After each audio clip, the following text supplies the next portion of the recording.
नहीं बलि राजा सो माडल रारी। अब इधर राजा बलि से जिसने जो है कि रारी कहिए झगड़ा दुश्मनी किया, युद्ध कायम किया, वो कौन था? ये इंद्र था। राजा बलि का देवताओं का युद्ध हुआ है, इंद्र ने आक्रमण किया है और जो है कि उस इंद्र को हरा करके उसने स्वर्ग पर आधिपत्य जमा लिया। स्वयं ही जो है कि 3 लोक का मालिक हुआ। कौन? राजा बलि। 3 लोक का जो है कि मालिक तो राजा बलि ही हो गया। इसलिए जो है कि जिसने राजा बलि से जो है कि मॉडल कहिए कायम किया रारी के झगड़ा तकरार, वो भी बोधदाता गुरु नहीं। अब दूसरा जो है कि बाली जो बलवान था वो ही जीत नहीं सकता था, जिसने रावण को भी पकड़ करके जो है कांख में दबा करके चारों समुद्र का कोना घूम फिर के आया और जो है कि लाके छोड़ दिए। रावण कुछ भी कर नहीं सकता, खाली कुचिर किचिर किचिर करता था, क्या वो नोचता था। ऐसा लिखा हुआ है। जब ला करके छोड़ा तब जो है कि अच्छा तुम बड़ा जो है कि वीर है, तुमसे हमारी मित्रता, हम मित्रता करते हैं, कभी जरूरत पड़े तो जो है कि हम सहायता करने को आएंगे और हमारी जरूरत पड़े तो आप आना। अच्छा जैसी तेरी इच्छा है जा। इस तरह से छोड़ दिए। एक तो रावण को जो है कि सहस्रार्जुन ने पकड़ा, कीड़े के समान जो है कि अपने तमाशा खेल दिखाया, सहस्रार्जुन के बच्चे लोग लात मारते रहे, ऐसा लिखा है। और दूसरा बाली ने जो है पकड़ा, कांख में दबा करके चारों कोना समुद्र घूम के आकर के छोड़ा। तो वही अंगद ने पूछा तुम कौन से रावण है? रामायण में वर्णन किया है ऐसे 2 रावण हो चुके हैं, तुम कौन सा रावण है? ऐसा पूछा। तो ऐसे जो है कि राजा, वो भी चंपापुर का जो है कि राजा था, तो जो है कि उससे रारी झगड़ा नहीं ठाना, वो तो रामचंद्र जी ने छिप करके मारा। 7 तार की एक बाण से जो है कि भेद दिया, तब विश्वास हुआ उसको, सुग्रीव को। अब दोनों भाई को लड़ने लगा करके, पहले पहचान नहीं हुआ, पीछे से माला डाल के उसके जो है गले में सुग्रीव के, फिर बाली पर जो है कि वो ताड़ के में छिप करके छिपे छिपे जो है निशाना लगा करके बाली की छाती में जो है कि प्रहार किया, जिसके कारण से बाली मारा गया। तो वो राम भी जो है कि स्वरूप ज्ञान दे के निर्बंध मुक्त करने वाले नहीं। जिसने हिरण्यकशिपु, हरणाकुश कही हिरण्यकशिपु, जो दिति के पुत्र कश्यप के पुत्र था, जिसका जो है कि पुत्र जो है कि हिरण्यकशिपु के पुत्र प्रहलाद था। प्रहलाद भक्त को ढुक दिया और ऋषि मुनियों को सताया और नियम विरुद्ध आचरण किया। इसलिए जिस विष्णु ने हिरण्यकशिपु को मारने के लिए नृसिंह अवतार धारण किया, कमर से ऊपर सिंह का, कमर से नीचे मनुष्य का, ऐसा रूप बना करके बड़े बड़े नाखून बढ़ा करके फिर उसको अपने गोद में लेटाकर पेट फाड़ा नाखून से और उसको पछाड़ करके पकड़ के पछाड़ करके उसके पेट फाड़ के जिसने मार डाला, वो भगवान माने वध किया, हत्या की है। वो जो है कि नृसिंह अवतार भी जीव का बंधन छुड़ाने वाला बोधदाता साहब नहीं है, वो सब माया का रूप है। इसलिए इस वाणी कल्पना में नहीं बोलना। बड़ा रूप धरनी नहीं धरिया, क्षत्रिय मारी निक्षत्रिय नहीं करिए। बड़ा रूप लेकर के पुराण में लिखे अनुसार पृथ्वी को वो जो है कि 12 कहते हैं सुअर, जंगली सुअर, जिसके दाढ़ होता है बाहर निकले हुए दांत, तो उस दांत में पृथ्वी को जो है जो उसने धारण किया, ऐसा वर्णन किया है। 12 रूप सुअर का रूप बनाकर जिसने धरणी की है पृथ्वी को, अपने दाढ़ में दांत के आधार में जो है कि धरिया धारण किया, ऐसा वर्णन किया है। यद्यपि ये सब तो कपोल कल्पित है। ये समुद्री पृथ्वी कोई जो है कि 12 क्या लाखों 12 आवे तो भी उठा नहीं सकते हैं। ये 12 तो क्या उठाएगा, तो वर्णन किया है। तो वो भी जो है कि कोई करता धरता नहीं है, वो भी कोई दयालु नहीं है, बंधन छुड़ाने वाला नहीं है। इससे भी जो है कि द्वि दुख क्या, ये आधा दुख भी नहीं मिटता तो द्वि दुख कहाँ से मिटेंगे। जीव का बंधन कहाँ छूटेगा, नहीं छूटेगा। अब जो है कि क्षत्रिय मारी निक्षत्रिय करने वाले परशुराम 21 बार क्षत्रियों को मार करके निक्षत्रिय किया, क्षत्रिय रहित।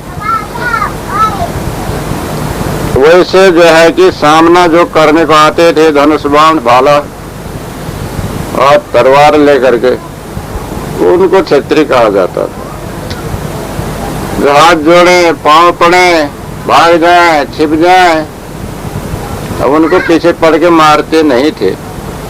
सूरवीर को क्षत्रिय कहते थे। सामने आमने में शस्त्र अस्त्र लेकर के आवे, तो इनको देख करके सब हाथ जोड़ के पांव पड़ने को आते थे, कोई सामने में नहीं आता था। पहला बार तो आए, सभी को मार डाला। ये इतने जो है कि बलवान थे, युक्ति जानने वाले। और दूसरे बार में जो है कि उससे बहुत ही कम आए, तीसरे बार में तो उससे भी कम आए, कहीं कहीं न जानने वाले ही लोग आए। अब ये बार बार जो है 21 बार तक जो है कि सारा पृथ्वी का जो है कि भ्रमण कर करके पुकारा करते थे। गांव में गए, कोई है क्षेत्र मेरे सामने में आओ, है किसी में दम, आओ मेरे सामने में।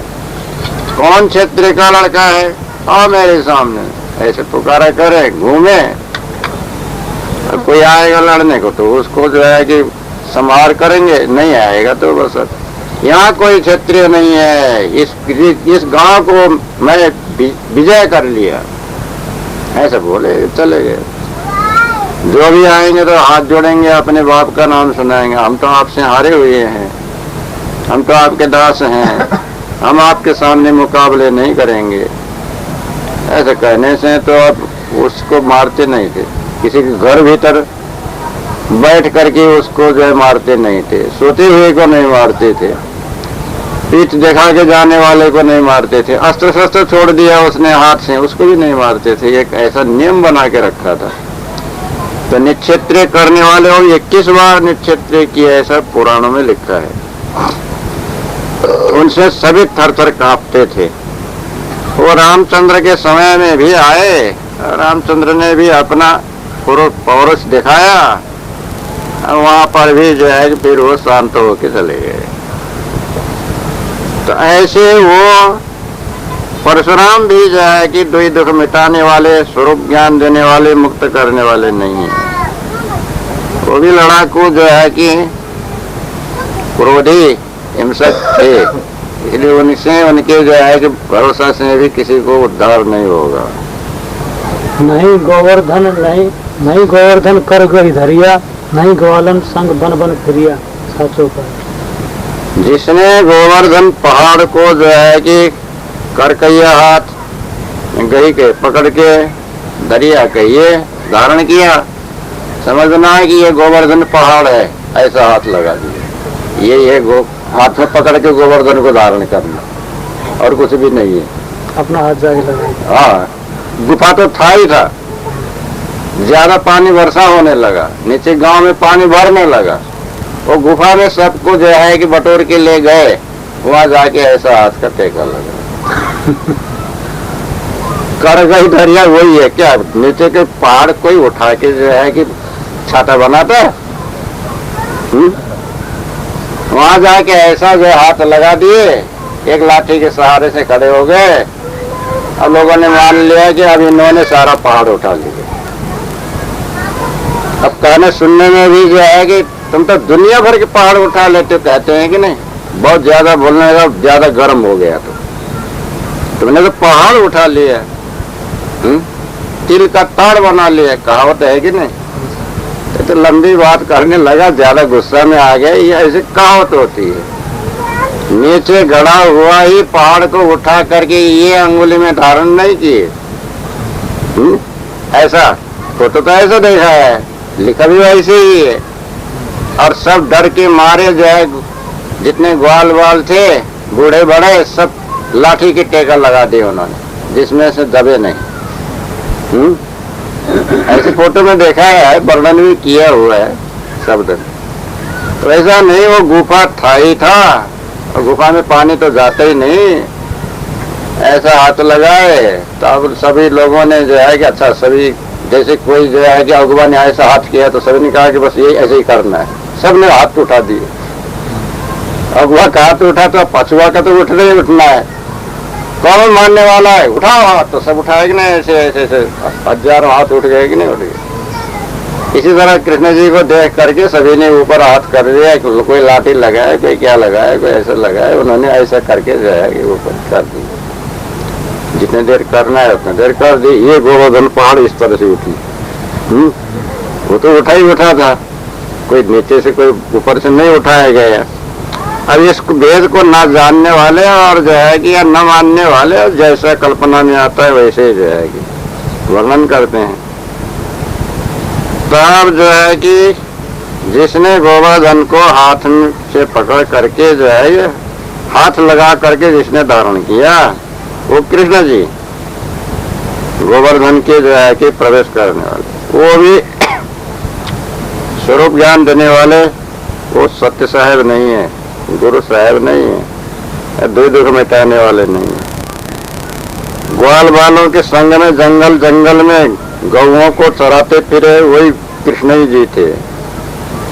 तो वो जो है कि गौ चराने वाले गोपाल, जंगल जंगल में मुरली बजा करके फिरने वाले कृष्ण, ये भी ज्ञानदाता गुरु साहेब नहीं है। दुख मिटाने वाले, अनाज को सनाज करने वाले बोध दाता जो है कि सदगुरु नहीं है। ये सब जो है कि मनुष्यों की एक तरीका लीला है। गंडकी शालिग्राम नहीं कूला, मत्स्य कच्छ होए नहीं जल तोला। सदगुरु श्री कबीर साहब कहते हैं। कृष्णा गंडकी है नेपाल में, उसका नाम है कृष्ण गंडकी।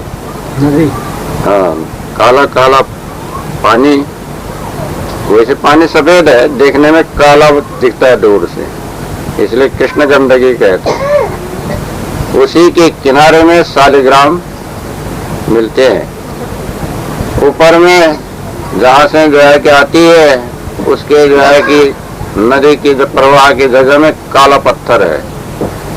वो फिसलन हो करके, पहाड़ फिसल फिसल करके आके वो नदी में मिलता है। और वो धारा से जो है कि बहते बहते आने में वो काला पत्थर घिस के गोल हो जाता है। हाँ, दूर तक आने में गोल हो जाता है। अब वहाँ किसी किसी पत्थर में भीतर सोने का अंश भी जो है कि पड़ा हुआ, सोने के खान में से निकला हुआ जो पत्थर, वो काला पत्थर के भीतर में कुछ सोना का भाग भी रहता है। तो ऐसा जो है कि उसको शालिग्राम कहते हैं। गंडकी नदी है, वैसे सप्तगंडकी है, और सप्तगंडकी में जो है कि वो कृष्णा गंडकी है। तो कृष्ण गंडकी में जो है शालिग्राम, कूल कहते हैं किनारा, वो नदी के किनारा को कूल कहते हैं, कूला। तो उसके किनारे में जो पत्थर के ढेरी रास लगे हैं, उसमें गोल पत्थर को छांट के लाते हैं, उसको शालिग्राम कहते हैं। वो शालिग्राम जो है कि विष्णु का रूप मानते हैं। ये विष्णु जी वृंदा के श्राप से शालिग्राम बने हैं, ऐसा मान करके कर्मकांडी ब्राह्मण लोग, भक्त लोग, वैष्णव लोग उसको वहां से ला करके धो धा करके अपने जगह में, अपने घर में या तुलसी चौरा में या कोई सिंहासन बना करके फूल पत्ती चंदन चढ़ा के पूजा करते हैं। तो जो शालिग्राम जो है कि कृष्ण गंडकी में हुआ, ये भी कोई जो इसके पूजा से भी किसी को दुख नहीं मिलता है, बोध नहीं होता है। मछली को कच्छा, कछुए को कहते हैं। मत्स्य अवतार हुआ, कच्छप अवतार हुआ है विष्णु का। ऐसा हो करके जो जल में डोलता है, इधर से उधर, उधर से उधर जाता है, तो मत्स्य अवतार, कच्छप अवतार, ये भी जो है दुख मिटाने वाले नहीं है, सत्यबोध देने वाले गुरु साहब नहीं है।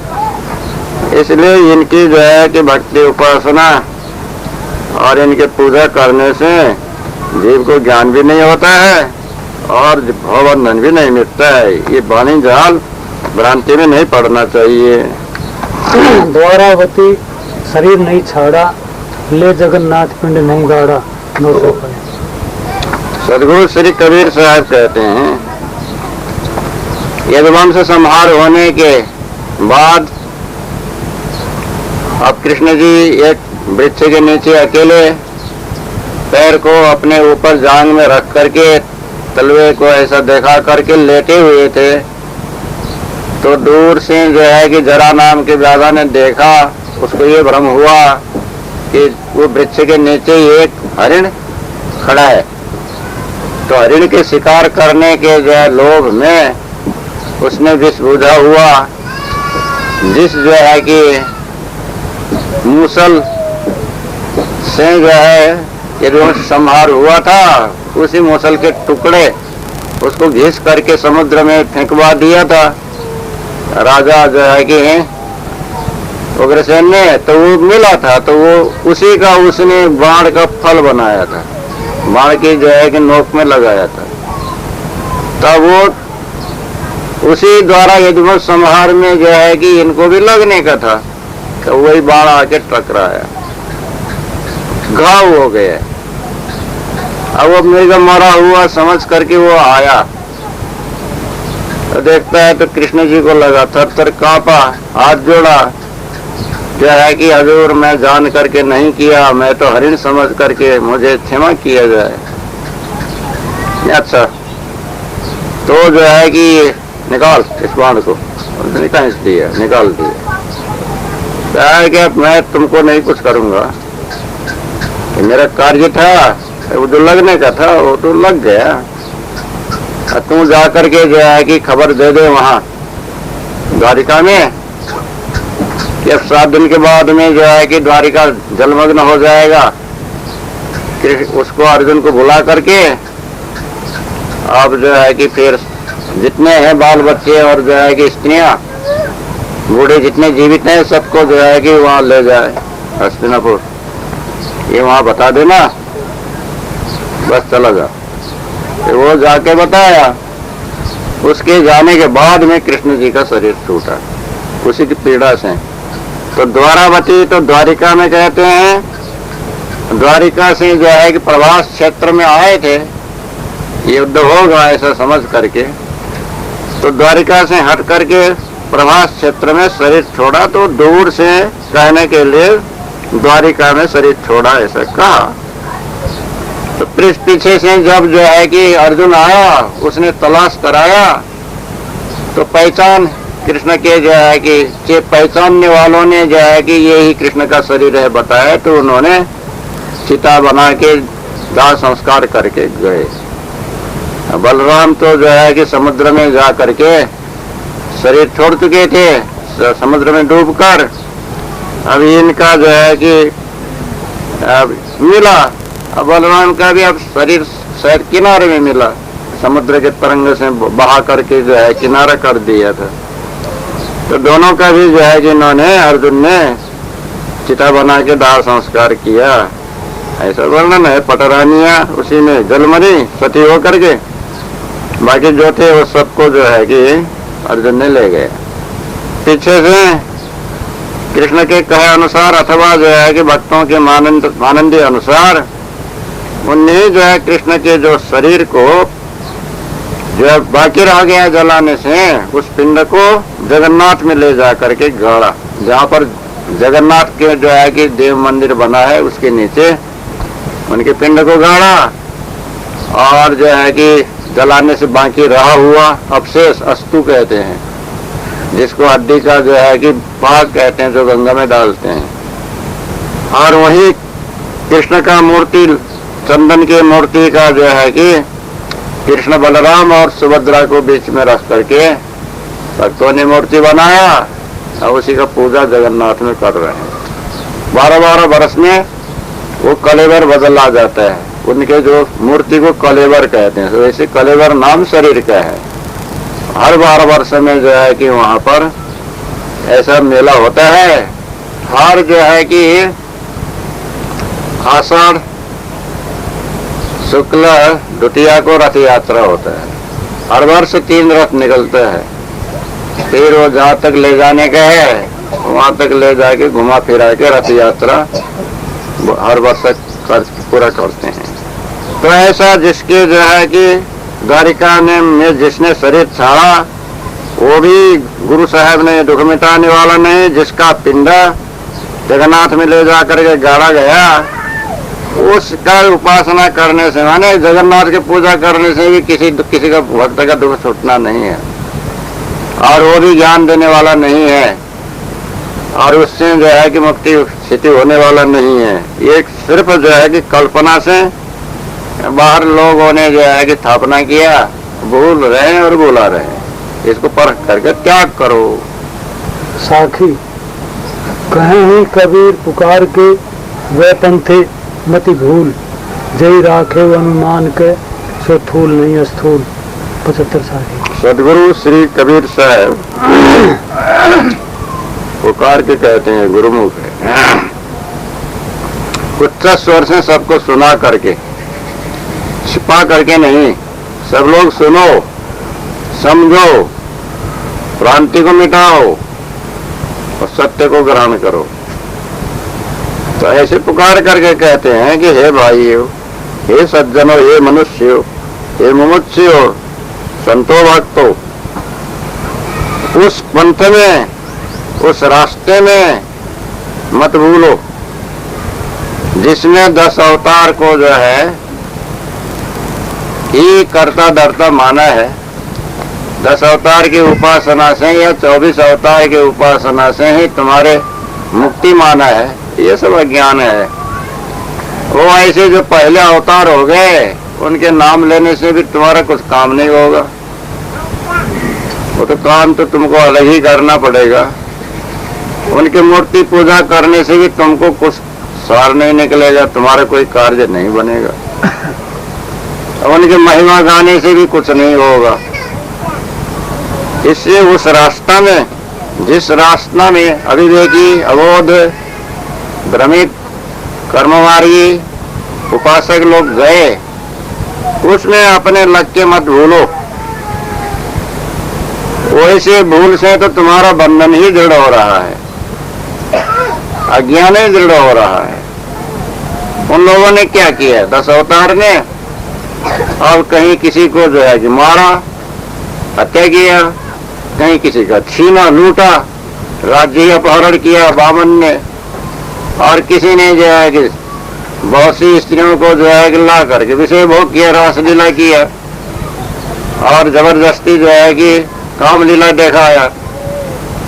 अब जो है कि किसी ने जो है कि रंगमाल सजाया, नाचा गाया, ताल बजाया, और जो है कि अनेक स्वांग दिखाया।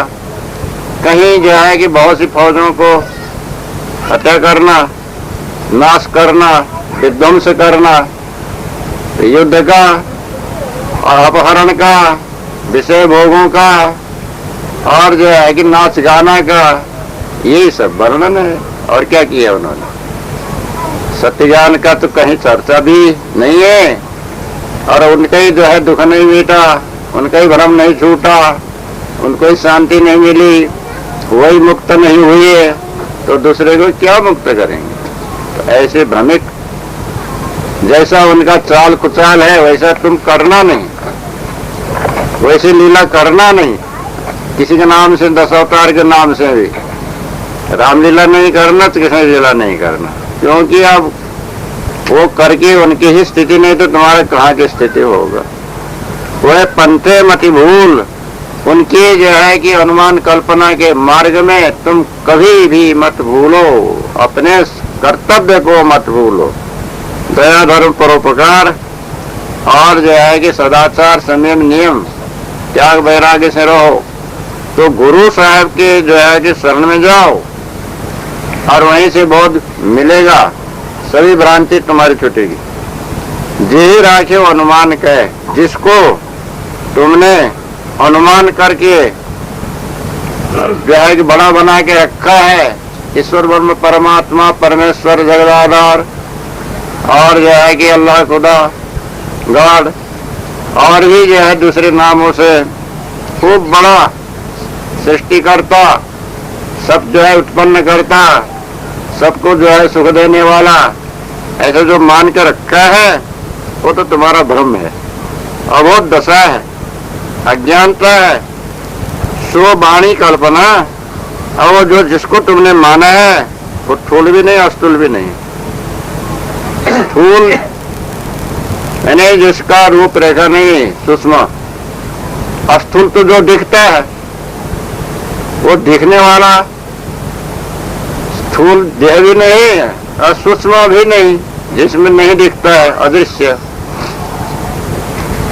तब वो तो भ्रम ही भ्रम है। स्थूल सूक्ष्म आकार से रहित मनमानंदी कल्पना, मिथ्या भावना, भ्रांति पर है। यह तो वाणी ही मात्र है। जैसे वाणी सुनने में आता है, देखने में नहीं आता, मन से मान लिया, बस इतने ही भर है। तो तुमने अनुमान करके रखा, कल्पना करके रखा, वो कोई वस्तु नहीं है, जड़ भी नहीं, चेतन भी नहीं, और जो है कि साकार भी नहीं, निराकार भी नहीं, सत्य तो उसमें कुछ भी नहीं। मिथ्या मानंदी, भ्रम कल्पना, दुविधा, संशय, भूलने भुलाने का एक तरकीब मात्र है। इससे चेतन और जड़ को छोड़ करके तीसरा कोई जो है ईश्वर ब्रह्म परमात्मा मानने की आवश्यकता नहीं। देवी देवता भूत प्रेत मानने की जरूरत नहीं। स्वर्ग आदि लोकांतर भी असिद्ध है, और वहाँ जो है कि जाके सुख भोगने का और वहाँ जो है कि मनोकामना पूर्ण होने का भी जो है कि झूठा है। रिद्धि सिद्धि करामात की प्राप्ति की आशा भरोसा भी व्यर्थ है। तो उस रास्ते में जाके मत भूलो, तुम हो चेतन और अजर अमर अखंड सत्य तुम्हारा स्वरूप है। ये 5 तत्व है, जड़, कार्य कारण संयुक्ता, इनके संबंध से बाहर के प्राकृतिक वस्तु बनते बिगड़ते हैं। अब शरीर भी वही 5 तत्व को जो है लेकर के जीव ने अध्यास बनाया है। ये भी नाशवान है, छूटने वाला है। तो शरीर की आसक्ति, पदार्थों की आसक्ति, मोह ममता और विषय की आसक्ति में मत भूलो, ये तुमको बंधन कारक हो जाता है। इसी कारण से तुम अनेक जन्म से जो है कि देह बंधन में पड़ते चले आ रहे हो, दुख सुख भोग रहे हो। अब इसे छूटना है तो इसकी मोह ममता आसक्ति, शरीर संबंधी विषयों का भी त्यागो और वाणी कल्पना का भी त्यागो, अनुमान कल्पना को भी त्यागो। सबको त्याग करके शुद्ध चैतन्य स्वरूप में स्थिति करो। निर्मल निर्विकार जो है कि अपने स्वरूप में जो है कि स्थिर रहो, तो तुम्हारा कार्य सिद्ध हो जाएगा। जो दिखता नहीं उसके जो है पीछे नहीं पड़ना, पूरा परीक्षा करो, उन्हीं सत्य गुरु साहब के साथ में लगो, सत्संग में लगो, विवेक विचार में लगो, जिससे मन वचन दोनों दुख मिट करके अनाथ से सनाथ हो जाओ। वो जो पहले बतलाए हैं उसी का जो है कि निश्चय कराते हैं, वही अपना निश्चय करो। तुम्हारा स्वरूप ही सत्य है, तुम्हारा कर्तव्य के अनुसार ही फल होता है। इससे शरीर के द्वारा भी जो है असत कर्म मत करो, मन में भी जो है खराब वासना मत टिकाओ, शुद्ध निर्मल संस्कार रखो, सत्कर्म करके अब अभी इसी मनुष्य जीवन में अपना उद्धार कर लो। ये भावार्थ इसमें समझाए हैं। रमैनी 76। माया मोह सकल संसारा, यह विचार ने काहू विचारा। एक चौपाई। 76 रमैनी गुरुमुख सदगुरु श्री कबीर साहब कहते हैं, माया का मोह, माया कहिए काया, काया कहिए शरीर, शरीर देख के मोह होता है, आसक्ति होती है, ममता होता है। शरीर न हो तो किस पर होगा? जो दिखता है उसी पर होता है। अपना शरीर, माता पिता का स्त्री और बाल बच्चे, पुत्र पुत्री और दूसरे जो है कि प्राणियों का शरीर देख करके मोह ममता होता है। उसको जो है कि मेरा मेरा मानना को ममता कहते हैं। आकर्षित होना, लुब्ध होना, उसी में जो है कि रत रहना, उसको मोह कहते हैं। तो माया का मोह सारा संसार में फैला हुआ है। पहले अपने शरीर का, उसके बाद में